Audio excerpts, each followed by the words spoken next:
सरकार बनी है छल बल धन बल सारी चीज़ें इसके अंदर थी और इन्होंने है कमान करेगा, यहाँ कोई फैसला नहीं होगा। और संभावित हाईकमान कौन है सर फिलहाल? हाईकमान जो, क्योंकि बीजेपी झूठ बोलती है हर चुनाव के समय वोट बटोरने के लिए झूठ बोलती है। एयर बच्चों वीरेंद्र सिंह तो पहले थे, अब बीच में चले गए थे, वापस आ गए, लेकिन इसके ऊपर मतभेद हो सकते हैं, मनभेद किसी से नहीं है और सब एकजुट हैं जिसको टिकट देगी। के कुटुंबे की बात करें कांग्रेस के तो नेता आने वाले हैं या कुछ छोड़ के जाने वाले हैं, कुछ रूराट तो है मार्केट में, तो क्या सांसद है जो हमारे जयप्रकाश जी उसका फायदा मिलेगा?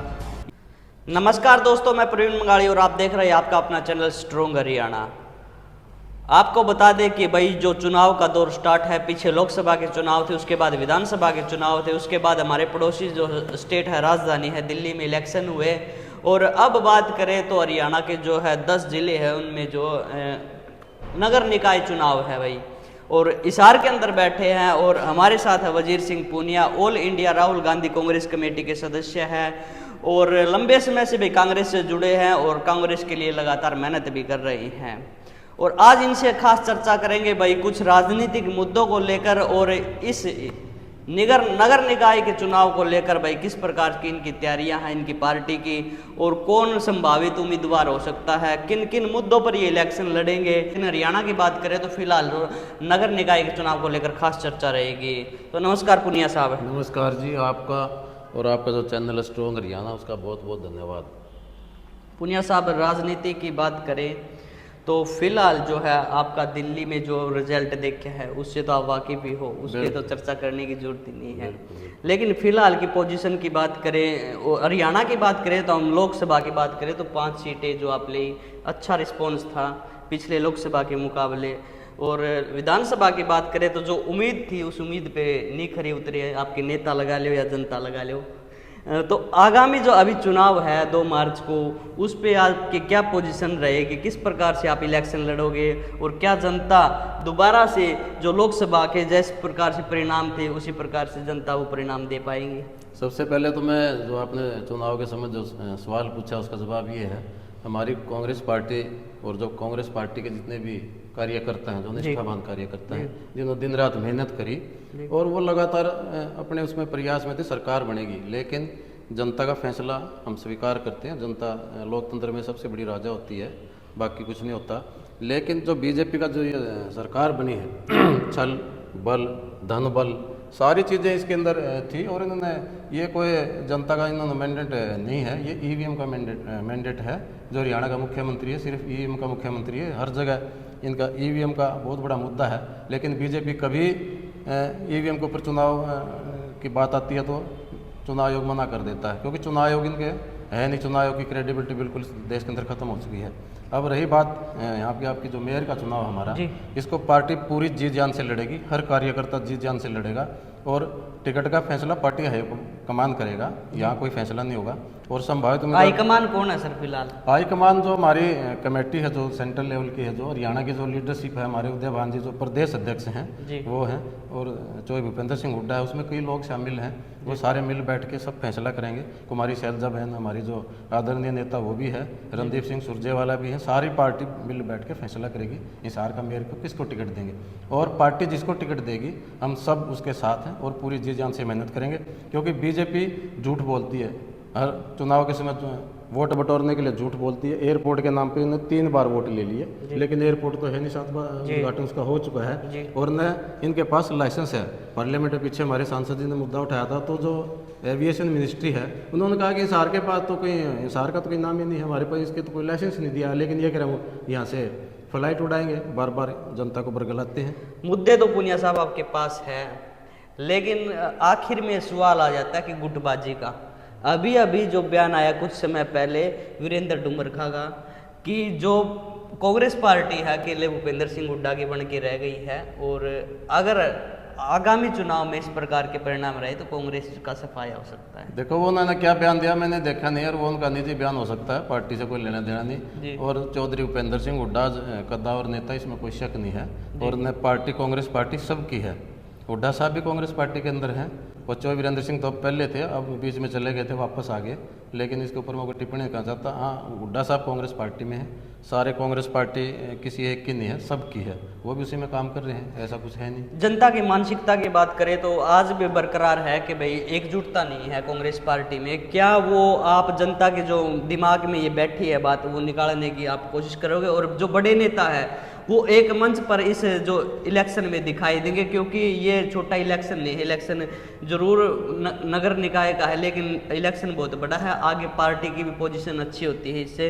तो क्या एक मंच पे जो बड़े नेता हमारी कुमारी शैलजा हो, रणदीप सुरजेवाला हो, भूपेंद्र सिंह हुड्डा हो, वीरेंद्र सिंह डुमरखा हो, जैसे बड़े नेता अगर एक मंच पे दिखाई देंगे तो कांग्रेस पार्टी की पोजीशन अच्छी होगी? इस पे आप क्या कहना चाहोगे? बिल्कुल, ये तो है। अगर सारे हमारे नेता बिल्कुल साथ में आएंगे और प्रयास भी करेंगे, सबको इकट्ठा करेंगे, पीछे चुनाव में इकट्ठे हुए थे, और अगर सारी कांग्रेस पार्टी पूरी लीडरशिप अगर इकट्ठा मिलकर चुनाव लड़ते हैं तो इसमें तो कोई दो राय नहीं, कांग्रेस कभी हारती नहीं है। और रही गुटबाजी किसी में नहीं है, सब अपना अपना काम कर रहे हैं पार्टी के अंदर, और जो भी है कोई पार्टी के लिए काम कर रहा है, किसी दूसरे के लिए नहीं कर रहा है। मनभेद हो सकते हैं, मतभेद हमारे किसी के साथ मतभेद हो सकते हैं, मनभेद किसी से नहीं है, और सब एकजुट हैं। जिसको टिकट देगी जो पार्टी, और हमारा ये प्रयास भी रहेगा लीडरशिप से, जो हमारी हरियाणा की जो लीडरशिप है, भाई सारे इकट्ठे होके आओ और सारे एक स्टेज पे आओ, हम सारे कार्यकर्ता साथ हैं, कोई मना नहीं करता। चौधरी जयप्रकाश की बात करें तो वो सांसद है हिसार से, तो क्या सांसद है जो हमारे जयप्रकाश जी, उसका फ़ायदा मिलेगा? क्यों नहीं होगा, हमारे जो सांसद हैं बड़े लोकप्रिय हैं जयप्रकाश जी, और वो पूरा टाइम देंगे और पूरी जी जान से मेहनत करेंगे और सबको साथ लेके चलेंगे, फ़ायदा मिलेगा, पार्टी को नहीं मिलेगा। और हम सारे जितने हमारे विधायक हैं, सांसद हैं, सब मिलकर काम करेंगे पार्टी के लिए। अब इलेक्शन के टाइम में एक दौर स्टार्ट होता है, हर इलेक्शन में होता है, चाहे वो लोकसभा का हो, विधानसभा का हो, पंचायत चुनाव हो या नगर निगम चुनाव हो। तो आवागमन वाली बात है, कोई नेता है जो पार्टी छोड़ के आएगा, कोई पार्टी छोड़ के जाएगा। तो आपके कुटुंबे की बात करें कांग्रेस के, तो नेता आने वाले हैं या कुछ छोड़ के जाने वाले हैं? कुछ रूराट तो है मार्केट में? नहीं, हमारे तो जो पार्टी के हैं वो पार्टी में ही है, बाहर के लोग आए उनका स्वागत है, जो भी आता पार्टी छोड़ के कोई, उसका हम स्वागत करेंगे और वो भी काम करेगा पार्टी में। लेकिन हमारा जाने वाला तो अभी तो मैंने तो सुना नहीं आज तक भी कोई पार्टी छोड़ के जा रहा है, और कोई होगा तो पता चल जाएगा, लेकिन मेरे है नहीं इसमें नॉलेज। अगर कोई मान ले छोड़ के जाता है, इस प्रकार की कोई बात होती है, उसे मनाने की कोशिश करोगे आप और आपकी पार्टी मिलके? मेरा ये मानना है कि अगर कोई हमारा कोई इतना सीनियर नेता है जो पार्टी का, अगर वो छोड़ के जाना चाहता जा रहा है तो एक बार प्रयास करना चाहिए, क्यों नहीं करना चाहिए, मनाना चाहिए। उसकी कोई दिक्कत है पूछो उससे, और अगर वो बात बनती है तो उसको लेके आओ, मेरा तो ये मानना है। कौन कौन से मेन मुद्दे हो गए जी हिसार की बात करें? हिसार में तो मुद्दे हैं। सबसे बड़ा मुद्दा नशा है हिसार के अंदर जी, जो सरेआम बिक रहा है, चिट्टा बिक रहा है जगह जगह, और सरकार इस्त्री करी है, सरकार के लोग ही शामिल हैं इसके अंदर, पुलिस कुछ नहीं करती, 2-4 पकड़ लेती है, उसके बाद इस्त्री कर लेती है। एक तो वो मुद्दा है। सफाई का मुद्दा हिसार में, पशुओं का, आवारा पशु का मुद्दा है, लेकिन इसके नाम पे बीजेपी वोट बटोरती रही। और एयरपोर्ट का जो बड़ा मुद्दा है, बार बार जिसके 7 बार उद्घाटन हो चुके हैं। और एक कमल गुप्ता जो पहले पूर्व मंत्री थे, इसने पूरा मेडिकल माफिया हिसार के अंदर खड़ा किया जी। सारे जितनी ई ऑक्शन कौन लेके आए, ये लोग लेके आए ना, जो बेशकीमती ज़मीन सरकारी थी सारी ऑक्शन में दे दी उन्होंने, ताकि कोई मिडिल क्लास या गरीब आदमी प्लाट नहीं खरीदते हैं हिसार के अंदर, ये भी मुद्दा है। और बेरोजगारी का मुद्दा है, मुद्दे बहुत। नगर निगम में भ्रष्टाचार का अड्डा सबसे बड़ा, वो भी एक मुद्दा है। जो एक कंपनी थी, जो यासी कंपनी, जिन्होंने सारी जो प्रॉपर्टी आईडी थी उसके नाम पे पूरा लूट के इन्होंने खा लिया, और किसी के एनडीसी के लिए लोग धक्के खाते फिरते थे, वो है। मुद्दे बहुत हैं शहर के अंदर, मुद्दे हैं। ट्रैफिक का मुद्दा सबसे बड़ा, ट्रैफिक व्यवस्था नहीं है शहर के अंदर, आप देखो कितने कितने जाम लगते हैं हर जगह जाके, बहुत मुद्दे हैं। सभी मुद्दे जनता के पास लेके जाएंगे। सांसद भी आपका जी और मेयर आपका बनता है, तो मिलके क्या हो, जो आपने मुद्दे बनाए हैं, तमाम समस्या बरकरार है, हमने भी देखी है, फिलहाल है ये समस्या, कितने समय में निजात दिला दोगे? और प्रयास स्टार्टिंग से ही आपके प्रयास होंगे? ऐसा है तो बीजेपी का जो 11 साल का शासन, इनके 11वां साल लग गया शासन, कुछ शासन है, पूरा भ्रष्टाचार चरम सीमा पे है। आज सरकार को याद आ रहा है, अबे कर्मचारी भ्रष्टाचारी है कभी पटवारियों की लिस्ट लेके आते हैं जी, कभी तहसीलदारों की लिस्ट लेके आते हैं। अरे इनके एमएलए मंत्रियों की लिस्ट क्यों लेके आते हैं? इस हार के जितने एमएलए थे इनके सारे प्रॉपर्टी डीलर तो थे, सारे कभी एयरपोर्ट के नाम पे लुटा है। एक ने तो पीछे कैमरी रोड पे तो पूरा फतूर उतार रखा, सारी कॉलोनियाँ काट काट के बेच के खा गया। एक प्रॉपर्टी डीलर उसके बगल में था, सारे प्रॉपर्टी की जाँच कराओ। और जितने इस यूनिवर्सिटीज़ के जो वीसी हैं सारे भ्रष्टाचार में लिप्त हैं, उनकी लिस्ट क्यों नहीं निकालते? ब्यूरोक्रेट की लिस्ट क्यों नहीं निकालते? इनके एमएलए मंत्रियों की लिस्ट निकाल लो ना सारी। इसका मतलब पूरी बीजेपी ने मान लिया कि हमारे 10 साल के राज में भ्रष्टाचार चरम सीमा पे था। पटवारियों को क्यों बदनाम कर रहे हो? असली तो गुनाहगार और भी बहुत, उनकी लिस्ट क्यों नहीं निकालते? अगर बीजेपी में मतलब ईमानदार मुख्यमंत्री है तो निकाले लिस्ट इन सब की, हम साथ देंगे, ले आओ हमारे सामने, हम भी साथ हैं इसके अच्छे काम के लिए। लेकिन कभी नहीं करेगी। ये तो सिर्फ कर्मचारियों को फोकस कर रहे हैं, भ्रष्टाचारी कर्मचारी। भ्रष्टाचार में तो पूरी बीजेपी डूबी हुई है। इनका एसएस बोर्ड के मेंबर, चेयरमैन, उनके ऊपर एफआईआर दर्ज हुई। एचपीएससी के मेंबर के ऊपर जो सेक्रेटरी था 1 करोड़ रुपये मिले, उनके ऊपर एफआईआर दर्ज हुई। तो भ्रष्टाचारी कौन है? ये तो बहुत बड़ा मुद्दा भ्रष्टाचार का है। अब सरकारी दफ्तरों में चले जाओ कहीं भी, सारे बगैर पैसे काम नहीं होते, सारे इतना भ्रष्टाचार चरम सीमा पे, किसी गरीब आदमी की सुनवाई नहीं है। थाने में चले जाओ, कहीं चले जाओ, आप रोज़ देखते हैं हम जाके और लोगों से मिलते हैं, लोग आते हैं हमारे पास समस्याएं लेके, हमारी सुनवाई नहीं है। अब क्या करें, अधिकारी बेलगाम अधिकारी हैं, बेलगाम। अभी अनिल विज का मामला देखा होगा आपने, सरिया में कभी मेरी चलती नहीं है। अरे मंत्री है, उसकी चलती नहीं है, अधिकारी नहीं मानते तो फिर कहेगा मंत्री? तो ये तो सरकार में सब कुछ ठीक नहीं चल रहा है। इनके मंत्री एमएलए को नहीं चली तो बाकी तो किसकी चलेगी? एक मुद्दे की बात करें, नीलगाय को लेकर जो है सीएम साहब ने एक आदेश जारी किया है कि भाई जो नर नीलगाय है, रोज है, उसका जो है अनुमति दी जाएगी शिकार के लिए और परमिट पास किया जाएगा।